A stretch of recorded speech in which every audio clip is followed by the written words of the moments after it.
Welcome to YR TV నిర్ణయం. తెలంగాణ రాష్ట్ర వ్యాప్తంగా జరుగుతున్న ప్రతి అంశంతో పాటు రాష్ట్ర రాజకీయాలలో జరిగే వాస్తవాలను కూడా చర్చించే ప్రయత్నం అయితే చేద్దాం. సో ప్రధానంగా కూడా వైఆర్ టీవీ తెలుగు ప్రేక్షకులందరికీ కూడా నేను చెప్పేది ఒకటే, మన తెలంగాణ మీద, మన అస్తిత్వం మీద, మన ఆత్మగౌరవం మీద దెబ్బ పడుతున్నది. దయచేసి అప్రమత్తంగా ఉండాలి. ఎందుకంటే ఈ విషయానికి సంబంధించి ఇప్పటికీ కూడా చాలామంది చాలా రకాలుగా చర్చలు జరపవచ్చు, కానీ వాస్తవ దృశ్యాలను మాత్రం మీ ముందుంచే ప్రయత్నం అయితే నేను చేస్తా.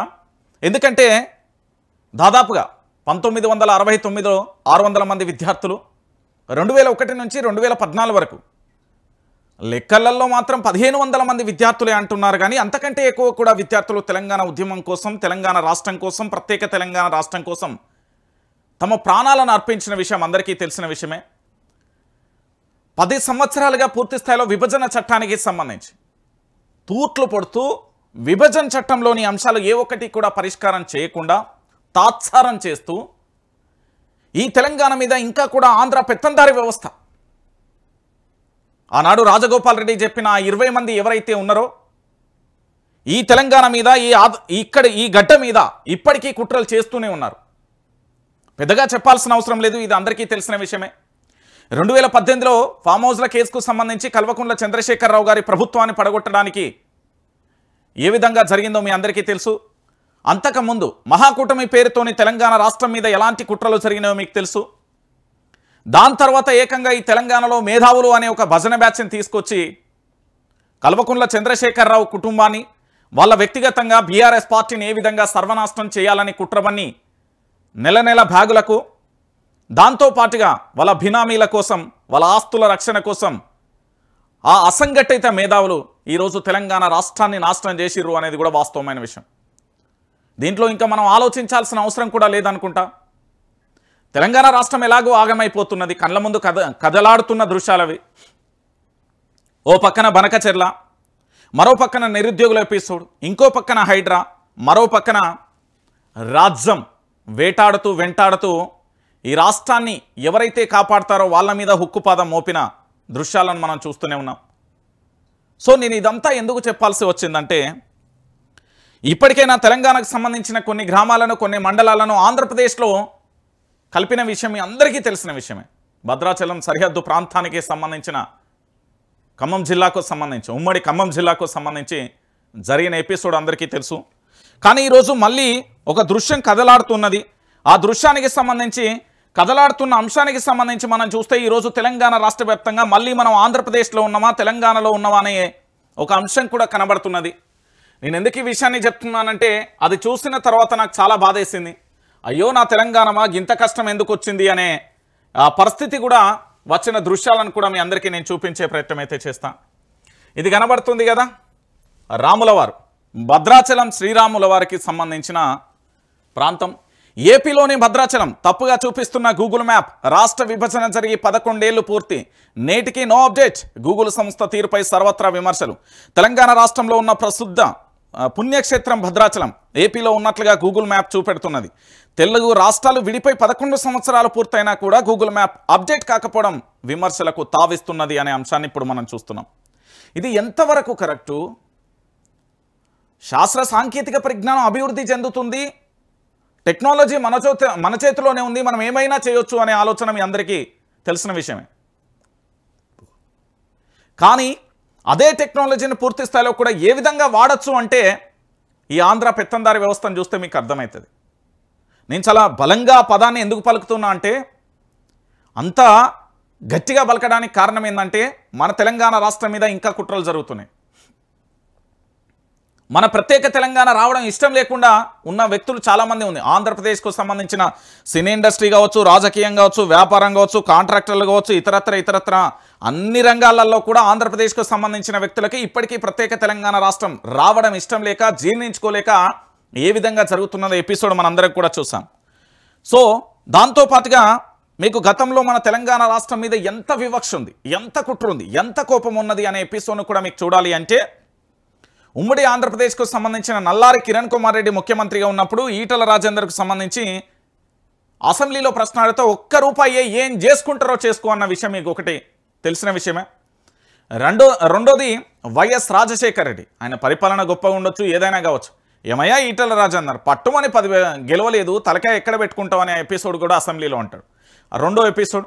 దాంతోపాటు రోసే గారు గవర్నమెంట్ ఉన్నప్పుడు ఆయన ఆర్థిక క్రమశిక్షణ పాటించాడు, కానీ తెలంగాణ ఉద్యమం ఉవ్వెత్తునున్నప్పుడు కూడా ఆయన ఏ విధంగా మాట్లాడిండు అనే దృశ్యాలు కూడా మీరు చూశారు. అంటే ఇంకా ఈ తెలంగాణ మీద కుట్రలు ఎందుకు, ఇంకా నా తెలంగాణ మీద అంత కోపం ఎందుకు, ఇంకా నా తెలంగాణ మీద అంత రగిలిపోతూ కడుపు మంటలు ఎందుకు ఈ ఆంధ్రప్రదేశ్ పెత్తందారి వ్యవస్థకు? మీరు గూగుల్ మ్యాప్లే అంటున్నారు, నేను ఇంకా విభజన చట్టం అంటున్నా, విభజన చట్టంలోని అంశాలు అంటున్నా, దాంతోపాటు నా తెలంగాణ ఆంధ్రప్రదేశ్ వేరు అని చెప్తున్నా. ఆ రోజు పెద్ద మనసుల ఒప్పందంతో ఏదైతే ఉమ్మడి అంటే తెలుగు వాళ్ళంతా ఏకం కావాలని చెప్పి మద్రాసులో ఉన్న తెలుగు వాళ్ళు వచ్చి మన తెలంగాణలో కలిసి మళ్ళీ ఇప్పటికీ హైదరాబాద్ మొత్తం సిటీ వ్యాప్తంగా కూడా ఎక్కువగా వాళ్ళు జీవనం కొనసాగిస్తున్నారు, మనం ఏం అంటలేం. కానీ మీ పెత్తందారి వక్రబుద్ధి మార్చుకోకపోతే కర్రుగాల్చి వాత పెడతాం. సీఎం రేవంత్ రెడ్డి మావోడే కదా, లేకపోతే ఇక్కడి రాజకీయ నాయకులు చాలా మంది మావోళ్ళే, మేధావులకు బ్యాగులు ఇస్తే అయిపోతుంది, ఇలాంటి వంకర్ తింకర ఆలోచనలు పెట్టుకున్నారనుకో బొక్కలను చురా చేస్తారు ఈ తెలంగాణ ప్రాంత ప్రజలు. కావాలని కుట్రపూరితంగా ఇగో ఇలాంటి ప్రతి అంశం కనబడ్డప్పుడు జరుగుతున్న విషయం ఏంది అంటే వీళ్ళకి ఇంకా కూడా ప్రత్యేక తెలంగాణ రాష్ట్రం రావడం ఇష్టం లేదు. ఇక్కడి ప్రజలు 3 పంటలు పండియద్దు, ఇక్కడ విద్యార్థులు గొప్ప గొప్ప చదువులు చదవద్దు. ఈ తెలంగాణ రాష్ట్రానికి సంబంధించిన చాలామంది కూడా ఎదుగుదల ఓర్వలేకపోతున్నది ఆంధ్రప్రదేశ్. ఎస్, వాస్తవం అది. ఇంకా అలాంటి దృశ్యాలే కదలాడుతున్న అంశాలను మనం చూడొచ్చు కదా. నేను మళ్ళీ ఏమంటున్నానంటే ఈ గూగుల్ మ్యాప్ అయినా, ఆ మ్యాప్ అయినా, ఈ మ్యాప్ అయినా, ఏ మ్యాప్ అయినా బై ఏమన్నా నారా చంద్రబాబు నాయుడు కనుసన్నలలో ఏమన్నా నడుతుందా ఇది? ఎందుకు మా తెలంగాణ రాష్ట్రాన్ని ఇంత దారుణంగా వీళ్ళు ఇష్టం వచ్చినట్టుగా వీళ్ళు ఇష్టానుసారంగా చేస్తారు బై? ఏమో హక్కు ఉంది వీళ్ళకు? అప్పుడేమో ఆ పేరేం పేరు ఉండే సౌందర్యరాజన్ తెలంగాణ రాష్ట్ర గవర్నర్గా ఉన్నారు, మీ అందరికీ తెలుసు కదా. కేసీఆర్కి ఎట్లా అంటే మొత్తం భారతీయ జనతా పార్టీ కార్యకర్త కంటే దారుణంగా కూడా వివరించాలి, అది మీ అందరికీ తెలిసిన విషయం, దాంట్లో దాయాల్సిన అవసరం లేదు, తెలంగాణ ప్రాంత ప్రజలందరికీ కూడా తెలిసిన విషయమే. ఆ తర్వాత ఏమైపోయింది, ఇక నాయకులు అంతా ఎట్లున్నారో మీ అందరికీ తెలుసు కదా. ఇప్పటికీ గాంధీ భవన్ పోతే నాకు బాధ అనిపిస్తుంది, సిగ్గు అనిపిస్తుంది. ఆంధ్రప్రదేశ్కు సంబంధించిన వ్యక్తి గాంధీ భవన్కి వచ్చి కూర్చుంటే నాకు మస్తు బాధ అనిపించింది భయ్. అరే జాతీయ పార్టీ కావచ్చు, అది ఇంటర్నేషనల్, నేషనల్, అంతర్జాతీయ, మీరు ఏదైనా కావచ్చు, ప్రపంచవ్యాప్తంగా ఉన్న పార్టీ కావచ్చు, మీ కాంగ్రెస్ పార్టీ, నేను కాదంటలేదు. ఆంధ్ర వ్యక్తులు నా తెలంగాణ గాంధీ భవన్లో ఎట్లా అడుగు పెడతారు అంటున్నా, వాళ్ళు సమీక్షా సమావేశాలు ఎట్లా నిర్వహిస్తారు అంటున్నా. ఆలోచించాలి మన కాంగ్రెస్, మన తెలంగాణ బిడ్డలు, మన తెలంగాణ నాయకులు ఆలోచించాలి. ఇగో మన మీద గిట్ల కుట్రలు జరుగుతున్నాయి అన్న. గూగుల్ మ్యాప్ ఓనికి ఆంధ్రప్రదేశ్కి ఏం సంబంధం అన్న? విభజన చట్టానికి ఏపీకి ఏం సంబంధం అన్న? ఆంధ్ర అయిన గాంధీ భవన్కి వస్తే ఏం సంబంధం అన్న? కాంట్రాక్టర్లకు తెలంగాణకి ఏం సంబంధం అన్న? అక్కడ నివసించే కొంతమంది రాజకీయ నాయకులకు మీ తెలంగాణకి ఏం సంబంధం? ఈ లుచ్చా క్వశ్చన్లు బంద్ చేయరు, అవన్నీ వాస్తవాలు. నేను చెప్తున్నా కదా, మన తెలంగాణ మీద జరుగుతున్న కుట్రలు ఇవన్నీ నేను చెప్తున్నా కదా. ఏం లేదు, భద్రాచలానికి సంబంధించిన గుడి ప్రాంగణం నుంచి కొంచెం ముందుకు పోతే అదేంటి జమాయిల్ చెట్లు ఉంటాయి, ఆ నుండి బార్డర్ మొత్తం ఆంధ్రప్రదేశే. మన తెలంగాణ గ్రామాలు, మన తెలంగాణ మండలానికి సంబంధించి తీసుకుపోయేళ్ళు ఆంధ్రాలో కలిపిళ్ళు, అవి ఇప్పటికైనా తెలంగాణ విలీనం చేపించిల్లు అనే రాజకీయ నాయకులు ఈ తెలంగాణలో భారతీయ జనతా పార్టీలు బగ్గ మొగోళ్ళ లెక్క మాట్లాడతారు. సెంట్రల్లో ఏ అధికారం ఉన్నది? కాంగ్రెస్ పార్టీ కదా అధికారంలో ఉంది. ఏం చేస్తాలో మరి కొడుగుడు మీద ఈకలు వ్యక్తున్నారా? కాంగ్రెస్ పార్టీ ఏం చేస్తుంది? భారతీయ జనతా పార్టీ అధికారంలో ఉండి ఏం చేయలేకపోతారు.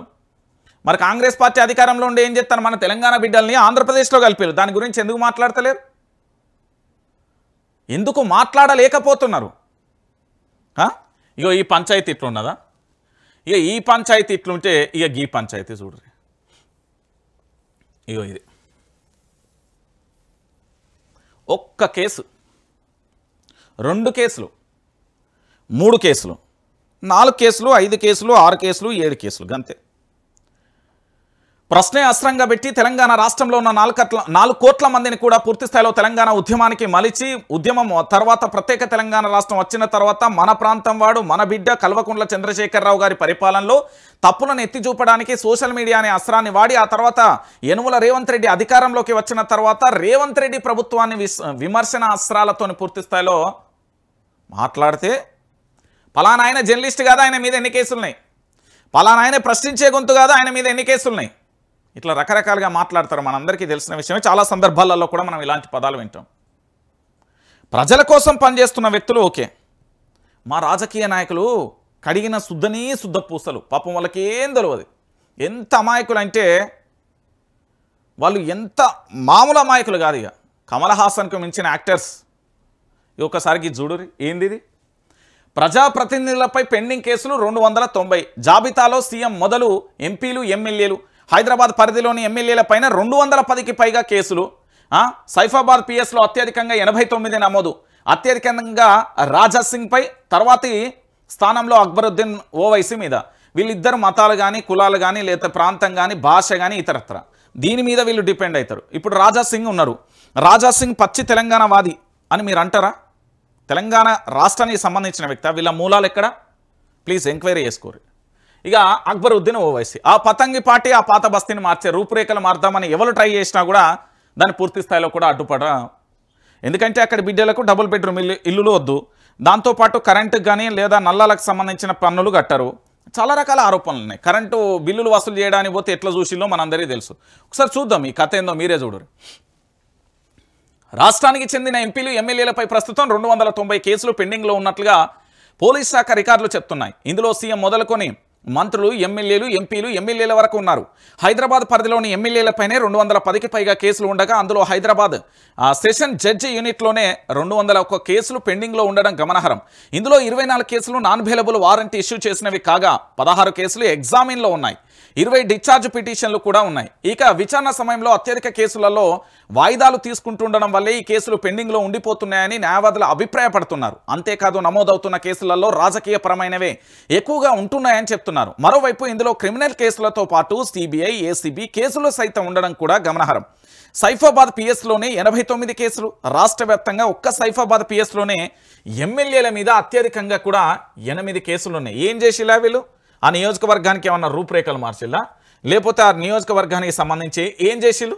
ఒక్కసారి మనం ఆలోచించాల్సిన విషయం ఏంటంటే తెలంగాణ రాష్ట్ర వ్యాప్తంగా వీళ్ళు ఏం చేసిల్లో చెప్తా ఇన్నూరి.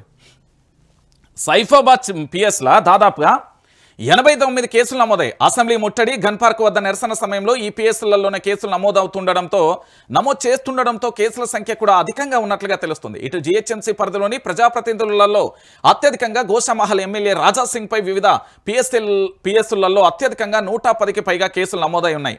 ఆ తర్వాత చంద్రాయణగుట్ట ఎంఐఎం ఎమ్మెల్యే అక్బరుద్దీన్ ఓవైసీ పైన 21 కేసులు ఉన్నాయి. అయితే ఇందులో అనుమతులు లేకుండా ర్యాలీలు, సభలు, సమావేశాలు నిర్వహించడం వంటి గురించి నమోదైన కేసులే అత్యధికంగా ఉన్నాయి. అంతేకాదు మతపరమైన వివాదాస్పదమైన, మళ్ళీ చెప్తున్నా చూడరి, మతపరమైన వివాదాస్పదమైన వ్యాఖ్యలు చేసిన సందర్భాలలో నమోదైన కేసులు సైతం ఉన్నాయి. మరోవైపు కంటోన్మెంట్ ఎమ్మెల్యే గణేష్ పై ఒక్క కేసు కూడా నమోదు కాకపోవడం గమనార్హం. ఆయన మొన్ననే వచ్చింది. ఆయనకి ఇప్పటికీ ఇంకా రాజకీయాలు, ఆయననే భయపడుతున్నాడు పాపం, ఆయననే బెదిరిత్తాలు వాళ్ళు వీళ్ళని. కానీ సరే, మొత్తానికి ఈ రాజా సింగ్ను అక్బరుద్దీన్ ఓవైసీకి సంబంధించి మతపరమైన విద్వేషపరమైన కేసులే ఎక్కువ ఉన్నాయి. గుర్తుపెట్టుకోరు. కొన్ని కేసులు కొట్టివేసిన కోర్టులు. రేవంత్ రెడ్డి పీసీసీ చీఫ్గా ఉన్న సమయంలో ఎన్నికల ప్రచారంలో వివాదాస్పదమైన వ్యాఖ్యలు చేశారని పలు కేసులు నమోదు కాగా తాజాగా వాటిని ప్రజాప్రతినిధుల కోర్టు కొట్టివేసింది. జన్వాడ ఫామ్ హౌస్ పై డ్రోన్లు ఎగరవేశారని బీఆర్ఎస్ హయాంలో రేవంత్ రెడ్డిపై నమోదు చేసిన కేసును కొట్టివేశారు. గ్రాడ్యుయేట్ ఎమ్మెల్సీ ఎన్నికల సందర్భంగా తనపై తప్పుడు ప్రచారం చేశారని MLC Teenmar Mallanna, BRS working president KTR, అదేవిధంగా మాజీ మంత్రి జగదీష్ రెడ్డిలపై పెట్టిన కేసులను ఇటీవల హైకోర్టు కొట్టివేసింది. ఫోన్ ట్యాంపరింగ్ వ్యవహారంలో వచ్చిన ఫిర్యాదుల ఆధారంగా మాజీ మంత్రిపై హరీష్ రావుపై పంజాగుట్టలో పోలీసులు కేసు నమోదు చేయగా ఆధారాలు లేవని కోర్టు కొట్టేసింది. ఇక దాంతోపాటు కాళేశ్వరంలో అక్రమాలకు పాల్పడ్డారనే ఆరోపణలపై మాజీ సీఎం కేసీఆర్, మాజీ మంత్రి తన్నీరు హరీష్ రావుపై నమోదైన కేసులను సంబంధించి విచారణ కొనసాగుతుంది. ఇక కేంద్ర మంత్రి బండి సంజయ్, ఎంపీ ఈటల రాజేందర్పై కూడా కొన్ని కేసులు విచారణలో ఉన్నాయి. కేసుల విచారణకు హాజరు కావడం లేదని ఇటీవల కేంద్ర మంత్రి బండి సంజయ్కి ఇటీవల Nampally court non available warrant issue చేయడం గమనార్హం. అయితే పార్లమెంట్ సమావేశాల నేపథ్యంలో కోర్టుకు రాలేకపోతున్నట్లు ఆయన చెప్పారు. కాళేశ్వరం ప్రాజెక్టు ప్రజాభిప్రాయ సేకరణ అడ్డుకున్నారని అడ్డుకున్నారని గతంలో మంత్రి శ్రీధర్ బాబుపై నమోదైన కేసులు ఇంకా విచారణలో ఉన్నాయి. ఇక మరోవైపు పోలీసుల విధులను అడ్డుకున్నారనే ఆరోపణలతో హుజరాబాద్ ఎమ్మెల్యే పాడి కౌశిక్ రెడ్డిపై బంజారాహిల్స్, మాసబ్ ట్యాంక్ పిఎస్లలో ఇటీవల కేసులు నమోదు చేశారు. అంతేకాకుండా వ్యాపారిని బెదిరించారనే ఆరోపణలతో వరంగల్ సుబేదార్ పిఎస్లో సైతం ఒక కేసు నమోదైంది. ఇవే కాకుండా కొందరు ఎమ్మెల్యేలపై క్రిమినల్ కేసులున్నాయి, మరికొందరిపై ఏసీబీ కేసులు సైతం ఉన్నాయి. ఇది మన అద్భుతమైన నాయకుల యొక్క పనితీరు. ఇక చెప్పుర్రి ఒకసారికి చూడుర్రే తెలంగాణ ప్రాంత ప్రజలారా, ఏంది కథ ఏంది? ఇగో హైదరాబాద్కు సంబంధించి ఎమ్మెల్యేలు నియోజకవర్గం కేసుల సంఖ్య ఒకసారి చూద్దామా ఇలా పంచాయతీ ఏందో. ఇగో ముఠా గోపాల్కు సంబంధించి ముషీరాబాద్ దాదాపుగా ఈసారి మీద 10 కేసులు ఉన్నాయి. ఇక మహమ్మద్ బిన్ బిలాలా మలక్పేటకు సంబంధించి ఈయన మీద దాదాపుగా 6 కేసులు ఉన్నాయి. తర్వాత కాలేరు వెంకటేష్ అంబర్పేట 8 కేసులు ఉన్నాయి. తర్వాత దానం నాగేందర్ ఖైరతాబాద్ 16 కేసులు ఉన్నాయి. వరవర్ రికార్డు. మాగంటి గోపీనాథ్ జూబ్లీహిల్స్ దాదాపుగా 16 కేసులు ఉన్నాయి. ఇక ఇటీవల మృతి చెందడంతో హియరింగ్లో ఉన్న కేసులు కూడా కొట్టివేశారు. ఇక మహమ్మద్ మజీద్ హుస్సేన్ నాంపల్లికి సంబంధించి ఈయన మీద 5 కేసులు ఉండే. తర్వాత కౌసర్ మొయినుద్దీన్ ఈయన మీద కార్వాన్లో 12 కేసులు ఉండే. ఇక రాజా సింగ్ గోషామహల్కు సంబంధించి 110 కేసులు, టాప్ 1 ర్యాంక్లో ఉన్నాడు సారు. ఇక జలీఫ్ఘర్ అలీ ఇక చార్మినార్కు సంబంధించి ఈయన మీద పాపం ఒకటే కేసు ఉన్నది అనుకోరి. ఇక అక్బరుద్దీన్ ఓవైసీ చంద్రాయన్ గుట్ట 21 కేసులు, సెకండ్ 1లో ఉన్నాడు, టాప్ 2లో ఉన్నాడు. జాఫర్ హుస్సేన్కు సంబంధించి యాకత్పురాకు సంబంధించి ఈయన మీద 5 కేసులు నమోదైనాయి. దాంతోపాటు మహమ్మద్ ముబీన్ బహదూర్పురా సంబంధించి ఈయన మీద 2 కేసులు ఉన్నాయి. ఇక పద్మారావు అన్న మీద సికింద్రాబాద్కు సంబంధించి 4 కేసులు ఉన్నాయి. సో మొత్తానికి ఈ లీస్ట్లో అత్యధికంగా ఉన్నది ఎవరు? రాజా సింగ్ 110 కేసులతోనే ఉంటే, అక్బరుద్దీన్ ఓవైసీకి చంద్రాయన్ గుట్టకు సంబంధించి 21 కేసులు ఉంటే, తర్వాత దానం నాగేందర్ ఖైరతాబాద్కు సంబంధించి ఆయన మీద 16 కేసులు ఉన్న పరిస్థితి కనబడతాయి. 1, 2, 3 మొత్తానికి కాంగ్రెస్ పార్టీ పతంగి పార్టీలకు సంబంధించే ఎక్కువగా కేసులు నమోదైన పరిస్థితి కనబడుతుంది.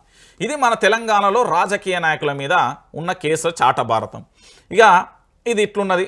దీని తర్వాత ఇంకొక అంశాన్ని కూడా మనం చూడాల్సిన అవసరం ఆవశ్యకత ఉన్నది. గిల్లున్నది ఏంది? రాజగోపాల్ అన్న. రాజగోపాల్ రెడ్డి ఎవరు? ఫస్ట్ ఈయన గురించి మనం మాట్లాడుకోవాలి. కాంగ్రెస్ పార్టీకి సంబంధించిన మునుగోడు ఎమ్మెల్యే రాజగోపాల్ రెడ్డి. ఇది అందరికీ తెలిసిన విషయమే కదా. మరి మునుగోడు ఎమ్మెల్యే రాజగోపాల్ రెడ్డి మీద ఎంక్వైరీ జరుగుతున్నది. రాజగోపాల్ రెడ్డి వివాదాస్పద వ్యాఖ్యలు చేస్తున్నాడు. రాజగోపాల్ రెడ్డి పార్టీ క్రమశిక్షణ దాటి మాట్లాడుతున్నాడు. రాజగోపాల్ రెడ్డి ముఖ్యమంత్రికి వ్యతిరేకంగా మాట్లాడుతున్నాడు. రాజగోపాల్ రెడ్డికి కాంగ్రెస్ పార్టీకి వ్యతిరేకంగా మాట్లాడు. రాజగోపాల్ రెడ్డి అసంతృప్తిలో ఉన్నాడు. రాజగోపాల్ రెడ్డికి మంత్రి పదవి రాలేదన్న అసంతృప్తి. ఇప్పుడు నేను చెప్పిన ఈ అంశాలన్నీ కూడా ప్రస్తుతం సోషల్ మీడియాలో చక్కర్లు కొడుతూ రాష్ట్ర రాజకీయాలను షేక్ చేస్తున్నాయి ఒక రకంగా చెప్పాలంటే. ఇది వాస్తవం. సో ఇప్పుడు రాజగోపాల్ రెడ్డిపై విచారణ. 4 సభ్యులతో కమిటీ మంగళవారం మరోసారి భేటీ. వరంగల్ ఎపిసోడ్ పైన కమిటీ టీపీసీసీ క్రమశిక్షణ మీటింగ్లో నిర్ణయం తీసుకున్నారు అంటూ ఒక అంశాన్ని చూద్దాం. అయితే రాజగోపాల్ రెడ్డి తప్పున్నదా? అసలు తప్పేవల్ది? రాజగోపాల్ రెడ్డి ఏం పాపం చేసాడు? ఎందుకు రాజగోపాల్ రెడ్డి పూర్తి స్థాయిలో ఆయనను ఇబ్బంది పెడుతున్నారని చూద్దాం. ఇక రాజగోపాల్పై విచారణ. 4 సభ్యులతో కమిటీ మంగళవారం మరోసారి భేటీ. వరంగల్ ఎపిసోడ్ పైన కమిటీ టీపీసీసీ క్రమశిక్షణ మీటింగ్లో నిర్ణయం. టీపీసీసీ చీఫ్ మహేష్ కుమార్ గౌడ్ ఆదేశాల మేరకు ఎమ్మెల్యే రాజగోపాల్ రెడ్డి వ్యవహారంపై క్రమశిక్షణ కమిటీ ఎంక్వైరీ నిర్వహించనున్నదని చైర్మన్ ఎంపీ మల్లు రవి ప్రకటించారు. ఆదివారం మీడియాతో మాట్లాడుతూ 4 సభ్యులతో కూడిన కమిటీ రాజగోపాల్ వ్యవహారంపై పూర్తి స్థాయిలో స్టడీ చేసి తమకు ఒక రిపోర్ట్ ఇస్తుందని, దాని ప్రకారం పార్టీకి నివేదిక ఇస్తామన్నారు. చెప్పు ఇదంతా అయిపోయింది, నేను చెప్తా ఇలా కథ. రాజగోపాల్ వ్యవహారంపై ఇప్పటికే కొన్ని విషయాలు సేకరించామని, మంగళవారం మరోసారి భేటీ అవుతామని, ఇక వరంగల్లో జరుగుతున్న అంశాలపై సీనియర్ కాంగ్రెస్ నాయకులతో కమిటీ వేయాలని టీపీసీసీ చీఫ్కు లేఖ రాశానని చెప్పారు. ఇక వరంగల్ ఎపిసోడ్కు త్వరలోనే చెక్ పడుతుందని, గజ్వెల్ దగ్గర డీసీసీ నర్సిరెడ్డి దాడి చేశారని తమ దృష్టికి వచ్చిందని, ఇందుకు సంబంధించిన వివరాలను కూడా సేకరిస్తున్నామన్నారు. ఇన్ఛార్జి మంత్రి వివేక్ సమక్షంలోనే జరిగిందన్న ఆయన్ను అడిగి మరిన్ని వివరాలు సేకరిస్తాను. తాను పార్టీలో కుంపట్లను చల్లార్చే అందుకు ప్రయత్నిస్తున్నానని, ఎట్టి పరిస్థితులలో మంటలు పెట్టనని మల్లు రవి క్లారిటీ ఇచ్చాడు. మల్లు రవి ఎవరయ్యా ఆయన అంటే, ఇక్కడెక్కడో ఇచ్చారు కదా, చూడుర్రి, క్రమశిక్షణ కమిటీ ఎంక్వైరీ నిర్వహించనున్నదని చైర్మన్ మల్లు రవి ప్రకటించాను. ఇక దీని గురించి తెలియదు, చాలా మందికి తెలియదు.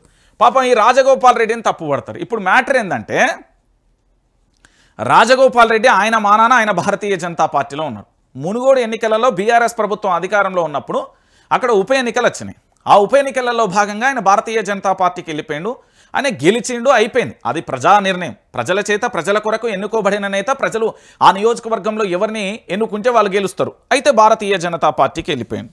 ఇక అక్కడ ఎమ్మెల్యే ఎవరు గెలిచి ఇదంతా పక్కన పెడితే రాజగోపాల్ రెడ్డి మంచిగా భారతీయ జనతా పార్టీలో ఆయన పని ఆయన చేసుకుంటుండు. ఆయన ఎవరిని ఇటత్తా అనలే, అటుపోతా అనలే, నేను ఆ పార్టీకి అత్తా అనలే, ఈ పార్టీకి అత్తా అనలే. భారతీయ జనతా పార్టీలో ఉన్న రాజగోపాల్ రెడ్డిని ఏది అదేంది బెల్లం మీద ఈగ లెక్క ఆయన సుట్టు చేరారు. రియాలిటీ ఇది. ఆయన సుట్టు చేరి ఏం చేశారు, అన్నా నువ్వు కాంగ్రెస్ పార్టీకి రావే, మంత్రి పదవి ఇస్తా అని ఒక ఆయన.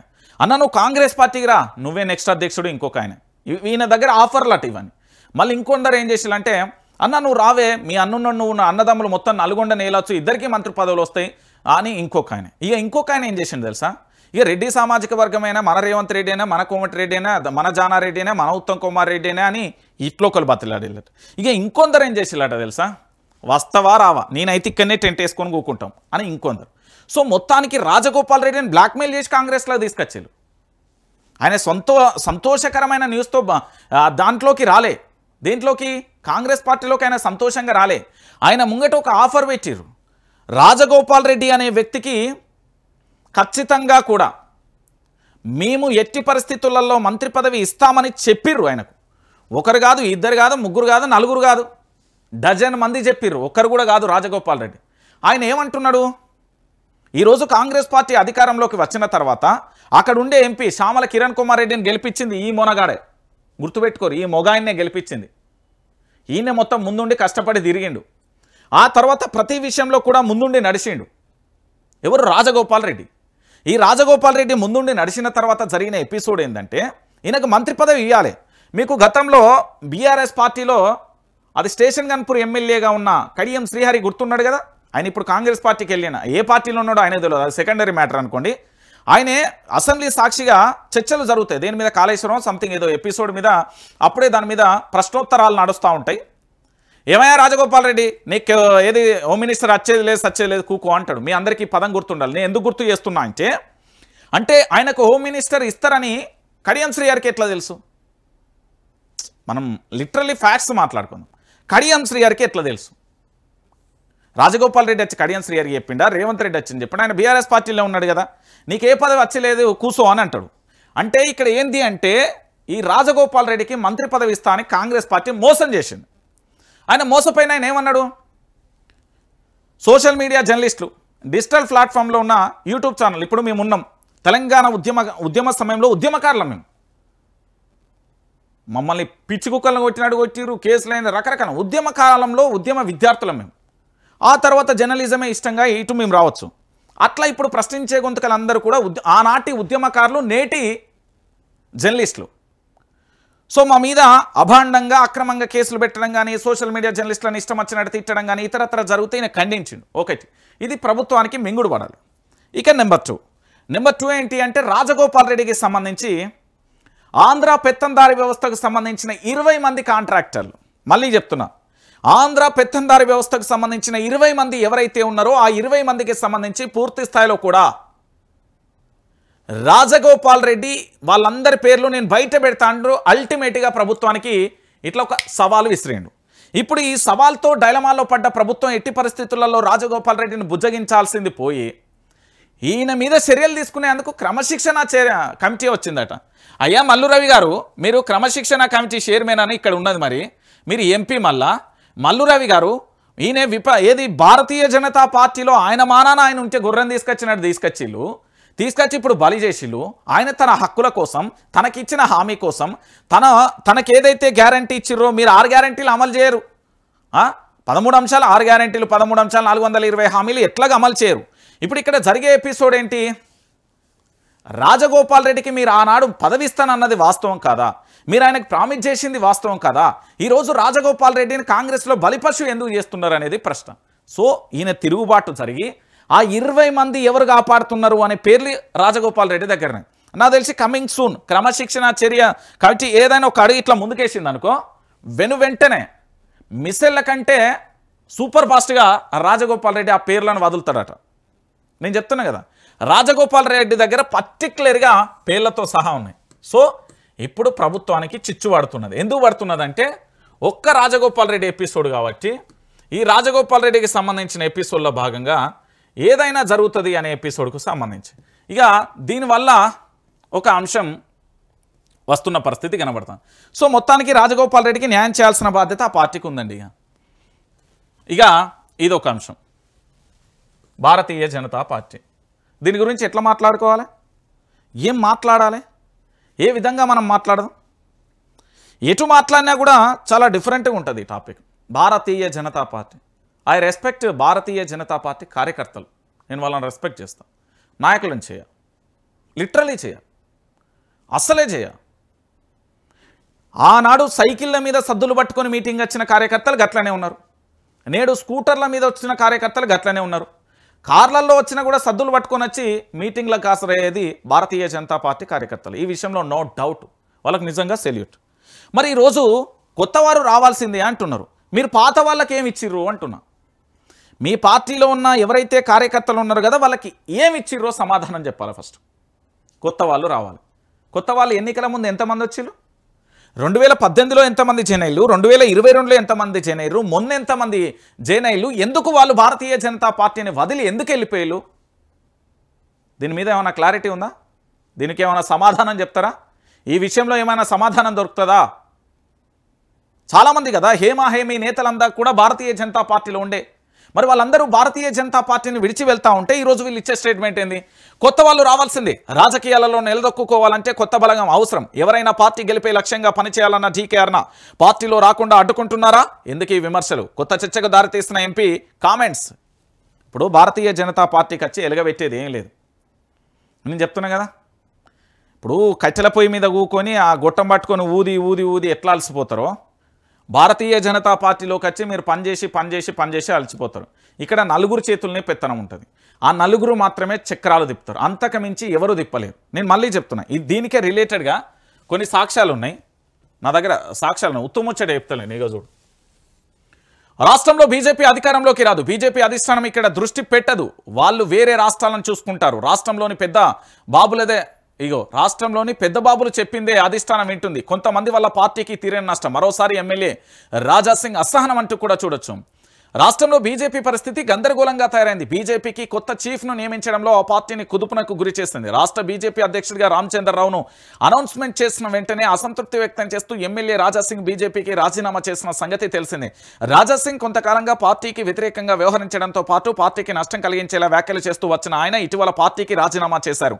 అప్పటి నుంచి బీజేపీ రాష్ట్ర పెద్దలపై బహిరంగంగా వ్యాఖ్యలు చేస్తున్నారు. ఇప్పుడు బాహాటంగా చేసిన వ్యాఖ్యలు రాష్ట్ర రాజకీయాలలో సంచలనంగా మారినాయి. ఇది కథ, అర్థమైందా? ఈయన ఏం చెప్తున్నాడు? భారతీయ జనతా పార్టీ తెలంగాణలో అధికారంలోకి రాదు. ఇది మీరు చరిత్ర పుటలలో ఎట్లా సువర్ణ అక్షరాలతో లిఖించుకుంటారో, లేకపోతే మీరు ఏ అక్షరాలతోనైనా లిఖించుకోండి, కానీ ఇది మాత్రం నిజం. భారతీయ జనతా పార్టీ అనేది తెలంగాణలో అధికారంలోకి రావడం, మనం పోయి సూర్యగ్రహం మీద నివాసం ఉండడం రెండూ ఒకటి. ఇది నేను మళ్ళీ చెప్తున్నా, భారతీయ జనతా పార్టీ అనేది ఇక అధికారంలోకి రాదండి, మీరు ఏమన్నా అనుకోరు, ఇది వాస్తవమైన విషయం. ఎందుకంటే తెలంగాణలో మీరు అందరూ అవునన్నా కాదన్నా ఇది లిటరల్గా కూడా ప్రతి ఒక్కరు కూడా ఆలోచించాల్సిన విషయమే. భారతీయ జనతా పార్టీ ఎందుకు అధికారంలోకి రాదు? ఒకటి, కేంద్రం ఇక్కడ దృష్టి పెట్టదు. రెండు, ఇక్కడ నాయకత్వం కేంద్రంతో ములాఖత్ అవుతారు. మూడోది, ఇక్కడ రాష్ట్ర నాయకత్వం సరిగ్గా లేదు. నాలుగోది, ఇక్కడ క్రమశిక్షణ అని పేరు చెప్తారు కానీ నాయకులకే క్రమశిక్షణ ఉండదు. రాజాసింగ్ లాంటి వాళ్ళను భారతీయ జనతా పార్టీ కోల్పోయిందంటే అప్పుడే అర్థమైపోయింది భారతీయ జనతా పార్టీ బలహీనత ఏంటి, బలం ఏంటి అనేది. సో అల్టిమేట్గా భారతీయ జనతా పార్టీ తెలంగాణలో అధికారంలోకి రాదు. కాబట్టి ఇది మీరు ఖచ్చితంగా కూడా ఆలోచించాల్సిన విషయమే. ఇక దాంతోపాటుగా ఇంకొక అంశం కనబడే నాకు, ఇది చూసిలా జోకుడు.com మావాడు మంచిగా పెట్టిండు. ఏదేమైతేనే పెరిగిపోతున్న రేవంత్ భజన రాయిలు, పొగడ్తల రాయిలుగా మేధావులు, నజరానా మోజులో కవులు, పదవుల వలలో తెలంగాణ వాదులు, బేరసారాలలో ప్రశ్నించే గొంతుకలు, పదవులతో పెదవులకు తాళాలు, వ్యక్తిగత భజనలో మునుగుతున్న మేధావులు, ఆ వర్గానికి పట్టని ప్రజల కష్టాలు. రాష్ట్రంలో ఒకప్పుడు మేధావి వర్గం, కవులు, కళాకారులు, ఉద్యమకారులు ఉంటే ఇప్పుడు మాత్రం జోకుడు రాయలు, భజన బృందం తయారైందన్న విమర్శలు వస్తున్నాయి. గతంలో కవులుగా ప్రజల బాధలు పాటల రూపంలో చెప్పేవాళ్ళు, కానీ కొంతకాలంగా భజన రాయిలుగా మారిపోయారు, ఆరోపణలు వస్తున్నాయి. ఇటీవల ఒక కవి వ్యక్తిగత భజన నలుగుట్లో నవ్వుల పాలైపోయాను. నేనేమని చెప్తున్నా అంటే మీరు ఇక్కడ చూడరి మంచిగానే వేసింది పేర్లు. నేను ఒక విషయాన్ని చెప్తాను గుర్తుపెట్టుకుని. నా పేరు రంజిత్, మళ్ళీ చెప్తున్నా, నా పేరు రంజిత్. గిది వైఆర్టీవీ. ఓకే, ప్రొఫెసర్ జయశంకర్ గారి శిష్యుని నేను, ఓరుగల్లు బిడ్డ నేను. ఉద్యమ సమయంలో ఉద్యమకారుని నేను. తర్వాత జర్నలిజం శాటిలైట్ సంస్థలలో మస్తుగా పనిచేసినాం. చేయాల్సిన దానికంటే మస్తు పనిచేసినాం. అయిపోయింది, పక్కన పెట్టి సొంతంగా పెట్టినాం. ఇప్పుడు ఇక్కడ మీకు కొంతమంది కనబడుతున్నారు. వీళ్ళు తెలంగాణ ఉద్యమ రూపురేఖలను మార్చినమనే భ్రమలో ఉన్న వ్యక్తులు వీళ్ళు. నేను మళ్ళీ చెప్తున్నా, తెలంగాణలో కేసీఆర్ అనే వ్యక్తిని, సరే కేసీఆర్ మీద వ్యక్తిగతంగా కోపం ఉండొచ్చు, కేసీఆర్ అనే వ్యక్తి వాళ్ళకు పదవులు ఇవ్వకపోవచ్చు, కేసీఆర్ వాళ్ళకు మంత్రి పదవులు ఇవ్వకపోవచ్చు, ఎమ్మెల్యే పదవులు ఇవ్వకపోవచ్చు, ఎంపీ పదవులు ఇవ్వకపోవచ్చు, లేదా కేసీఆర్ వీళ్ళ ఏదైనా డిమాండ్స్ పెడితే దాన్ని తోసిపుచ్చొచ్చు, ఏదైనా చేయొచ్చు. కేసీఆర్ మీద కోపం ఉంటే కేసీఆర్ వరకే ఉండాలి, క్లియర్ కట్టేది.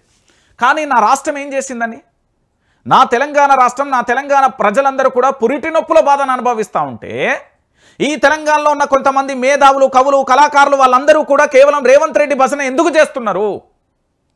అరే అక్కడ హైడ్రాకు సంబంధించి ఆగమైపోతే ఒక్క పాట చూడలే అండి నేను. హైడ్రా గురించి ఆగమైపోతుంటే ఒక్క మేధావిని చూడలే. అరే హైడ్రా గురించి ఆగమైపోతుంటే ఒక్క కవి కలంలో నుంచి జాలువారిన ఒక కవిత్వం వినలే, ఒక పాట వినలే నేను. లగచర్ల పురిటి నొప్పులతో ఉన్న తల్లి, గర్భంలో ఉన్న తల్లిని నా భర్త ఎక్కడ అంటూ తెలంగాణ భవన్కు చేరుకుంటే కనీసం ఆ తల్లి కన్నీళ్ళను తూర్చడానికి కూడా ఎవరు రాలేదు. ఇప్పుడు చెప్పండి, తెలంగాణలో మేధావులు ఉన్నారా? తెలంగాణలో కవులు కళాకారులు ఉన్నారా? నేను నోట్ దిస్ పాయింట్, అందరి కవులను అన్నట్లే, అందరి కళాకారులను అన్నట్లే, అందరి మేధావులు అన్నట్లే. ఎవరైతే రేవంత్ రెడ్డికి భజన చేస్తున్నారో వాళ్ళనే అంట. రేవంత్ రెడ్డి అల్టిమేట్గా అష్టదిగ్బంధనంలో చిక్కుకున్న ఒక అభిమన్యుడు. ఆయన బయటికి రావడం అనేది అసాధ్యం. నేను అర్జున్లా ఎప్పుడు మారతాడు ఆయన అనేది నేను ఆలోచిస్తున్నా, చూస్తున్నా కూడా. రేవంత్ రెడ్డి దగ్గర అల్టిమేట్ టాలెంట్ ఉండొచ్చు, అల్టిమేట్ శక్తి ఉండొచ్చు, అతి చిన్న వయసులో ముఖ్యమంత్రి కావచ్చు, వాట్ ఎవర్ మేబీ, ఏదైనా జరగవచ్చు. కానీ పరిపాలన అనే అడ్మినిస్ట్రేషన్, తెలంగాణ రాష్ట్రం అనే దిక్సూచిని మార్చే అంత టాలెంట్ లేదు అక్కడ. ఇంకొక విషయం ఏంటంటే, రేవంత్ రెడ్డి తెలంగాణ ఉద్యమ చరిత్ర ఏంది అని అడిగితే గుండుస్తున్నాయి. ఎందుకంటే రేవంత్ రెడ్డి ఉద్యమ సమయంలో పాల్గొనలే, మీ అందరికీ తెలుసు. ఇంకొక విషయం నేను ఏం చెప్తున్నానంటే, ఈ తెలంగాణలో ఎన్ని సమస్యలు పేరుకపోయినాయి కదా, అందరం చూస్తున్నాం కదా. ఏది గోదావరి చుట్టూ నీళ్లు ఉండి సుక్కా దొరకని నా తెలంగాణ భూమి. కేసీఆర్ వచ్చినాక గోదావరి కాళేశ్వరం నీ చుట్టూ, నువ్వు మా చుట్టూ ఉండి సుక్కా నీళ్లు దొరకకుండా పారిపోకుండా నేను అడ్డుకట్ట వేసి తెలంగాణ ప్రజల దగ్గర పంపించిన గోదావరి అని చెప్పింది కేసీఆర్. హర్యానా, పంజాబ్ లాంటి రాష్ట్రాలు దేశంలో నెంబర్ 1 ఉంటే ఇక్కడ వ్యవసాయ ఉత్పత్తిలో వరిని నెంబర్ 1గా మార్చింది కేసీఆర్. ఆంధ్ర పెత్తందారి వ్యవస్థ మా రాజకీయాలలో ఏలు పెడితే చిచ్చు ఒప్పించి పరారు చేపించింది కేసీఆర్. కేంద్రాన్నే గడగడలాడించిన ఏకైక మొగోడు తెలంగాణ బిడ్డ కేసీఆర్. ఇక్కడి కవులు, తెలంగాణలో కవులు కళాకారులు చాలామంది కూడా తెలంగాణ ఉద్యమం కోసం పనిచేసిర్రు. సాంస్కృతిక సారథి పెట్టి వాళ్లకు కాపాడుకున్నది, కడుపులో పెట్టి కాపాడుకున్నది కేసీఆర్. చాలామందిని గౌరవించిండు, చాలామందికి పెద్ద. కానీ వీళ్ళకు గొంతమ్మ కోరికలు ఎట్లున్నాయంటే, నేనే తెలంగాణలో సీఎం, నాకు మించిన తోపులు ఇవ్వలేరు అనే భ్రమల బతుకుతారు వీళ్ళు. ఇక్కడ ఉండే ఇప్పుడు కొంతమంది సోకాల్డ్ వ్యక్తులు. రేవంత్ రెడ్డి అనేటైనా చాలా క్లియర్గా ఉంటాడు, మీకు తెలియదు, నాకు చాలా తెలుసు ఆయన గురించి. చాలా క్లియర్ ఉంటాడు, ఆయన అన్ని పట్టించుకోడు, ఆయన కథ కాదు, ఆయన వ్యవహారమే వేరు. వీళ్ళేదో భజన చేసినంత మాత్రం రేవంత్ రెడ్డి ఉబ్బితబ్బి కాడు. ఇప్పుడు నేనున్న వైఆర్టీ పెట్టి మా రేవంత్ రెడ్డి గొప్పోడు, మా రేవంత్ రెడ్డి చాలా మంచోడు, మా రేవంత్ రెడ్డి మేధావి, మా రేవంత్ రెడ్డిని ఇచ్చిన పరిపాలన ఉండదు అని చెప్పొచ్చు, 2 మాటలు, పెద్దగా అది కాదు, పెద్ద సమస్య కాదు. కానీ ఆయన అష్టదిగ్బంధంలో చిక్కుకున్నాడు అనేదే నా భయం. ఆయన ఎప్పుడు అర్జున్ లెక్క బయటకు వస్తాడు, అర్జునుడు లెక్క, ఇంకా అభిమన్యుడు లెక్కనే ఉంటాడు అనేది భయం నాకు. ఇంకోటి, ఈ సోకాల్డ్ మేధావులంతా దేనికోసం పనిచేశారు? ఈ తెలంగాణలో నిజంగా చెప్తున్నా, సిబిఐ ఈడీకి ఎంక్వైరీ త్వరలో కొంతమంది కలిసి వేయబోతున్నారు. మేధావుల లిస్టు దొరకబట్టిలట, వాళ్ళందరి మీద ఈడీ సిబిఐ ఎంక్వైరీ జరగాలి. బినామీ పేర్ల మీద ఆస్తులు ఒక్కొక్క మేధావికి 8-9 మంది ఉన్నారట బినామీలు. నేను చెప్పేది పర్టికులర్గా అంశం, బయట చెవులు కొరుక్కుంటే ఆ చెవుల నుండి వచ్చిన పదం నా చెవుల దాకా వచ్చింది కాబట్టి. సో వీళ్ళు, మీకు ఇంకొక విషయం కూడా తెలుసుకోవాలి, ఈ తెలంగాణలో ప్రశ్నించే గొంతుకల మీద కొంతమంది రేవంత్ రెడ్డి ప్రభుత్వం చేయట్లేదు కేసులు. ఈ మేధావులు అనే ఒక వర్గానికి సంబంధించిన వాళ్ళు కేసులు పెట్టిస్తున్నారు. ఇది కూడా మీకు చెప్తున్నా. నేనేమంటున్నానంటే, నా తెలంగాణలో ఉన్న కవులు వాళ్ళకు మీ అందరికీ పాదాభి వందనాలు చేస్తున్నా. అదేవిధంగా మేధావులు, కొంతమంది మంచి వాళ్ళు ఉన్నారు, వాళ్లకు పాదాభివందనాలు. దాంతోపాటు కళాకారులు ఉన్నారు, వాళ్ళకి పాదాభివందనాలు. ఎందుకంటే తెలంగాణ ఉద్యమంలో మీ చరిత్ర అమోఘం. కానీ ఈనాడు ఏమైంది అని రిక్వెస్ట్గా అడుగుతున్నా. ఎందుకంటే ఇది నా తెలంగాణ. నా తెలంగాణలో గక్కడెక్కడో బనకచెర్ల వస్తుందట, ఓ పాట ఓ మాట కావాలని అడుగుతున్నది. గా లగచెర్ల ఘటన జరిగినప్పుడు మీరు ఎందుకు మూగబోయిరని అడుగుతున్నాం. గా రామన్నపేట దగ్గర నల్గొండ దగ్గర అదేదో సిమెంట్ ఫ్యాక్టరీ పడుతున్నదట, అరుస్తున్నారు. గిరిజన పోడు భూములకు సంబంధించి దాదాపుగా కోమరం భీం ఆసిఫాబాద్ నుండి పాదయాత్రగా వచ్చిళ్ళు, వాళ్ళని పోలీసులు అరెస్ట్ చేసిళ్ళు. వాళ్ళ గోడు ఎవరు చెప్పాలి? ఆఖరికి ఫేస్బుక్, ఇన్స్టానో, ట్విట్టరో ఎక్కడనో ఒక రీట్వీట్ చేస్తున్నారు, చేస్తే కేసులు పెడుతున్నారు. ఎక్కడ అంటున్నా. ముఖ్యమంత్రి గారు యనుమల రేవంత్ రెడ్డి గారు, నేను మళ్ళీ చెప్తున్నా, మీరు కనుక వీళ్ళని నమ్మిర్రు అనుకో, నట్టేట కాదు. వీళ్ళు ఎంత డేంజర్ అంటే ఏ గొడుకు ఏ ఎండకు ఏ వానకు ఏ గొడుగు పట్టాలో తెలిసిన వాళ్ళు. మేధావులు కాదన్నా బాంచన్, నువ్వు అనవసరంగా ఆగమైపోతూ ఇప్పటికే నిన్ను బలి చేసింది కూడా వీళ్ళే. మీకు మరి ఐడియాలు ఎందుకు ఇస్తలేరు? ఇంత మేధావితనం ఉంటే సార్ గిట్ల కాదు గిట్ల పరిపాలన చేయండి, గిట్ల కాదు గిట్ల పరిపాలన చేయండి ఎందుకు ఇస్తలేరు? ఏ సోషల్ మీడియా కేసీఆర్ ప్రభుత్వాన్ని పడగొట్టిందో ఆ సోషల్ మీడియా ఇవాళ నిన్ను పడగొట్టడానికి ఎందుకు వ్యూహాలు రచిస్తున్నది? ఆనాడు ఎవరైతే నీ మీద ప్రశ్నించిల్లో ఈరోజు నీ కోసమే నిన్ను దించడానికి ఎందుకు ప్రయత్నిస్తుంది? Simple logic. ఇది తెలుసుకుంటే నువ్వు అష్టదిగ్బంధనం కాదు, అన్నిటి నుండి బయటపడే పరిస్థితి ఉంటుంది. సో ఇంకొక విషయం కూడా మీ అందరికీ తెలియాల్సిన విషయం ఏంటంటే, తెలంగాణ రాష్ట్ర వ్యాప్తంగా కూడా, మళ్ళీ చెప్తున్నా, తెలంగాణ రాష్ట్ర వ్యాప్తంగా కూడా జరుగుతున్న ఒక ప్రధానమైన ఎపిసోడ్ ఏంటి అంటే, మీ అందరికీ తెలిసిన విషయమే. గిడ చూడరి, రామన్న పెళ్ళికి రాయే, నాన్న అన్న ఇద్దరినీ కోల్పోయినా నువ్వు వస్తే వారు లేని లోటు కొంత తీరుద్ది. కేటీఆర్కు ఆహ్వానం పంపిన ఓ ఆడబిడ్డ బాధ్యతగా కర్తవ్యంగా భావించి నవిత పెళ్లికి వెళ్ళి ఆశీర్వదించిన కేటీఆర్ బీఆర్ఎస్ అండగా ఉంటుందని హామీ అంటూ కూడా చెప్పిన పరిస్థితి కనబడుతుంది. ఇక నవిత బీఆర్ఎస్ కార్యకర్త కూతురు కరోనా సమయంలో తండ్రిని, ఏడాది క్రితం యాక్సిడెంట్లో అన్నను కోల్పోయింది. ఇప్పుడు తన పెళ్లి పత్రికను వాట్సాప్లో కేటీఆర్కు పంపింది, రావాలని కోరింది. అయితే ఆదివారం సిరిసిల్ల జిల్లాకు సంబంధించి అక్కడ జరిగిన నవిత సంజయ్ పెళ్లికి కేటీఆర్ హాజరయ్యారు. రామన్నను చూసి నవిత ఇలా భాగోద్వేగానికి గురైన పరిస్థితి చూస్తున్నాం. నేనేమంటున్నానంటే,